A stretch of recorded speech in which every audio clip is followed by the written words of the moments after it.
नरेंद्र मोदी आज आंध्र प्रदेश में थे। राजमपेट, नेल्लोर, इन सब जगहों पर उन्होंने सभाएं की। उन्होंने सभाएं गुंटूर, नरसापुर और विशाखापत्तनम में भी की, कुल 5 रैलियां। और रैली को संबोधित करते हुए मोदी ने कहा कि एनटीआर ने कुछ भी काम करने से पहले भगवान वेंकटेश्वर को याद किया था, और मैंने भी आज यहां कैंपेन की शुरुआत करने के पहले भगवान वेंकटेश्वर की पूजा की है। साथ ही साथ उन्होंने ये भी बात कही है कि आंध्र प्रदेश की धरती के पुत्र थे नरसिम्हा राव, और कांग्रेस ने हमेशा नरसिम्हा राव की बेइज्जती की और उन्हें कभी भी वो स्थान नहीं दिया जो वो जिसके लायक वो थे। और इस कारण से कांग्रेस और जो लोग आज की तारीख में कांग्रेस की पैरोकारी कर रहे हैं उनके खिलाफ वोट किया जाना चाहिए। आंध्र प्रदेश से कांग्रेसी नरसिम्हा राव के ही जरिए कांग्रेस के ऊपर हमला नरेंद्र मोदी का। ये बहनों, नरसिम्हा राव आर्थिक आजादी की लड़ाई लड़े थे। जब उनका स्वर्गवास हुआ, ये मां बेटे की सरकार, मेरे आंध्र के भाइयों बहनों, इस चीज को कभी भूलिए मत, ये मां बेटे की सरकार ने नरसिम्हा राव के लिए 2 गज जमीन दिल्ली में देने से मना कर दिया था। आंध्र के सपूत नरसिम्हा राव ने पूरी जिंदगी कांग्रेस के लिए लगाई थी। देश के प्रधानमंत्री थे, लेकिन उनके मृतदेह को कांग्रेस कार्यालय में एंट्री तक नहीं दी गई थी। ये मां बेटे का पराक्रम था। ये वही श्रृंखला का हिस्सा है। पटेल का भी उन्होंने इसी तरह से उदाहरण पेश किया और कहा कि पटेल प्रधानमंत्री हो सकते थे। अब नरसिम्हा राव, और नरसिम्हा राव की बात कहते हुए कि उन्हें उतना सम्मान नहीं दिया गया जितना कि वो लायक थे। कांग्रेस के ही नेता और कांग्रेस के ऊपर ही आरोप, और आरोप का अंदाज देखिए। लेकिन एक नया अंदाज भी सामने आया है शंकराचार्य के पूरी पीठ के स्वामी अधोक्षानंद देवतीर्थ का। उन्होंने क्या कहा है? उन्होंने कहा है कि समाजवादी पार्टी के नेता आजम खान जननायक हैं और चुनाव आयोग से उन पर लगे प्रतिबंध को हटाने की भी मांग की है। इसके अलावा स्वामी अधोक्षानंद ने कुछ और कहा है, बिना नाम लिए। नरेंद्र मोदी को देश के लोकतंत्र के लिए सबसे बड़ा खतरा उन्होंने बताया है और आरएसएस को, हिंदुत्व को नुकसान पहुंचाने वाला बताया है। और उन्होंने ये भी कहा है कि वाराणसी जाएंगे और प्रचार करेंगे नरेंद्र मोदी के खिलाफ। हमारी सहमति है उस कार्यक्रम से, और मैं इलेक्शन कमीशन से पहले भी कहा था कि ऐसा ना हो, और अभी हमारी गुजारिश है कि जल्द से जल्द आजम खान साहब से जो प्रतिबंध लगाया गया है वो उठा लिया जाए। लोकतंत्र के ये सबसे बड़े पर्व पर लोकनायक के ऊपर प्रतिबंध रखना ये नावाजिब लगता है। बात न्याय और अन्याय की है, बात धर्म और अधर्म की है, बात दैवी और आश्री संपदा की है, जोड़ने और तोड़ने वालों के बीच की है। हम लोगों ने बड़े मुश्किल से, हिंदू, मुस्लिम और सभी मजहब के लोगों ने एक होकर के आजादी की लड़ाई लड़ी थी और देश आजाद हुआ था। आज जब हम विकासशील देशों में अग्रणी मान लिए गए हैं, हमारी रफ्तार तेजी से बढ़ रही है, ऐसी हालात में कुछ लोग हैं ऐसे, कुछ संगठन ऐसे हैं जो यहाँ धर्म और मजहब के नाम पर विद्वेष फैला करके। आंख मूंद ले तो कभी कभी लगता है कि क्या कोई खादी वस्त्रधारी बोल रहा है या फिर भगवा वस्त्रधारी। चलिए आगे बढ़ते हैं। वाराणसी में आम आदमी पार्टी के राष्ट्रीय संयोजक अरविंद केजरीवाल ने कचहरी के पास एक जनसभा को संबोधित करते हुए बीजेपी के पीएम प्रत्याशी नरेंद्र मोदी पर प्रहार किया। और केजरीवाल ने चुटकी लेते हुए कहा कि वो कहते हैं कि उनको काशी में गंगा मां ने बुलाया है, लेकिन वो मां से बिना मिले ही चले गए।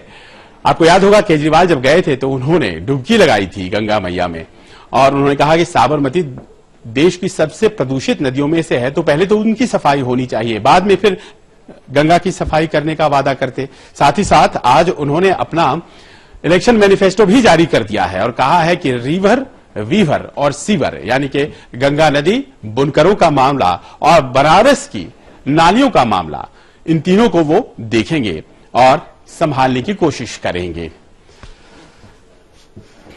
ये भी कहा जा रहा है कि अरविंद केजरीवाल के समर्थन में कुछ और लोग उतर आए हैं और संभवतः जनता दल यूनाइटेड उन्हें समर्थन देगा और उनके पक्ष में आकर शरद यादव बनारस में नरेंद्र मोदी के खिलाफ प्रचार कर सकते हैं, नीतीश कुमार भी आकर प्रचार कर सकते हैं। चलिए अब बात कांग्रेस महासचिव दिग्विजय सिंह और उनसे जुड़ी उनकी शादी की बातें, उनकी महिला पत्रकार से रिश्ते के बारे में।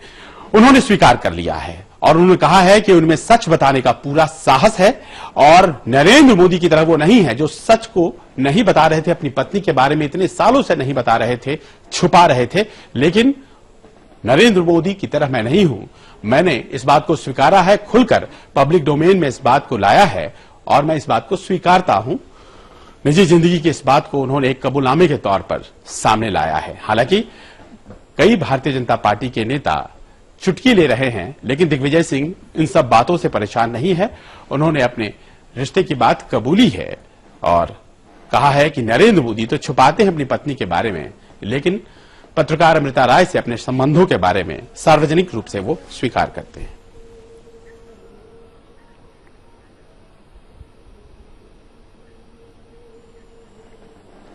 और अब हम लोग उस कबूलनामे के बाद कुछ जो चुटकियां ली गई हैं उस बारे में भी आपको हम बताते हैं कि किस तरह से कई नेताओं का कहना है कि निजी जिंदगी में आप दखल मत दीजिए, तो कुछ टीका टिप्पणी भी कर रहे हैं। दिलचस्प जानकारी आज मुझे अखबारों में हुई है कि हमारे भोपाल के पूर्व मुख्यमंत्री मध्य प्रदेश के दादा भाई दूसरी शादी की तैयारी कर रहे हैं। मैं पूरी मीडिया के माध्यम से दादा भाई से अपील करूंगी कि थोड़ा पत्नी की चिता की राख तो ठंडी होना दो। अभी 1 साल भी नहीं हुआ भाभी को मरे हुए, दूसरों को नैतिकता का पाठ पढ़ाते रहे। दिग्विजय सिंह ने मेरे दादा भाई बोलते मन।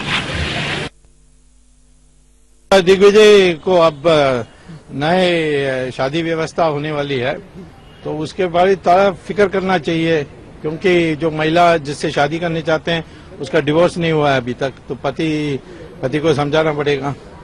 और उस इतनी जब उस समस्या में फंसे हैं तो मोदी की क्यों ख्याल करते हैं? मोदी तो प्रधानमंत्री बनने वाला है। दिग्विजय सिंह का बिल्कुल जाती मामला है, वो शादी कर रहे हैं, वो लेडी भी राजी है, दिग्विजय जी भी राजी हैं, उन्होंने ऐलान भी कर दिया, उन्होंने स्वीकार भी कर लिया, तो इसमें किसी को क्या आपत्ति होनी चाहिए? मोदी जी डरते हैं अपने। अब ये मोदी जी जाने, उनकी भी अपनी जाती जिंदगी है, वो क्या करें वो मोदी जी जाने, दिग्विजय जी क्या कर रही हैं उनकी जाती जिंदगी। जी क्या करेगा काजी, यही कहीं ना कहीं संदेश है। चलिए अब शुक्रवार को प्रहार कहां कहां से होंगे।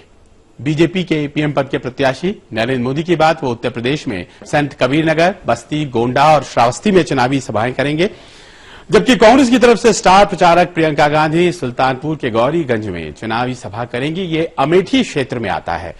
उधर बीएसपी सुप्रीमो मायावती हरिद्वार, नैनीताल इन जगहों पर रैलियां करेंगी। कल नाराज हो रही थी मुलायम सिंह यादव पर, आज अखिलेश यादव ने यह कहा है उन्हें कि वो बुआ जी की तरह हैं। कल मुलायम सिंह यादव कह रहे थे कि उन्हें कैसे संबोधित करें, लेकिन आज उस समस्या को एक तरह से सॉल्व कर दिया, निवारण कर दिया। अखिलेश यादव ने कहा मायावती जी बुआ की तरह हैं। चलिए जाने का वक्त हो गया है। एक छोटी सी बात जो चर्चा में आजकल आ गई है, चुनाव आयोग आचार संहिता लगा देता है। आचार संहिता लग जाता है तो आप दफ्तरों में जाते होंगे, नेताओं के पास जाते होंगे, तो यही जवाब मिलता है आचार संहिता हटेगा तभी तो काम होगा, तभी तो बात आगे बढ़ेगी। सारा काम रुका पड़ा है, 3 महीने से रुका पड़ा है, क्योंकि कई चरणों में अब मतदान होते हैं। तो बहस में अब ये बात है कि क्या इस आचार संहिता के मामले में अब थोड़ी सहजता बरतनी चाहिए ताकि काम भी होता रहे, चुनाव भी होता रहे। और उदाहरण दिल्ली का है, पहले विधानसभा चुनाव हुआ दिसंबर में, उस वक्त आचार संहिता लगा, अब फिर से लोकसभा चुनाव हो रहे हैं, फिर से आचार संहिता। और देखिए कि पिछले 6 महीने से यहां शायद ही कोई काम हुआ होगा, या फिर मध्य प्रदेश की बात कर लें, या राजस्थान की, या फिर छत्तीसगढ़ की। यानी कि बहस में अब ये सोच आ गई है कि आचार संहिता कुछ ऐसी हो जिसमें काम भी हो और जिसमें चुनाव भी हो। अभी बस इतना ही, कल होगी आपसे फिर मुलाकात। नमस्कार।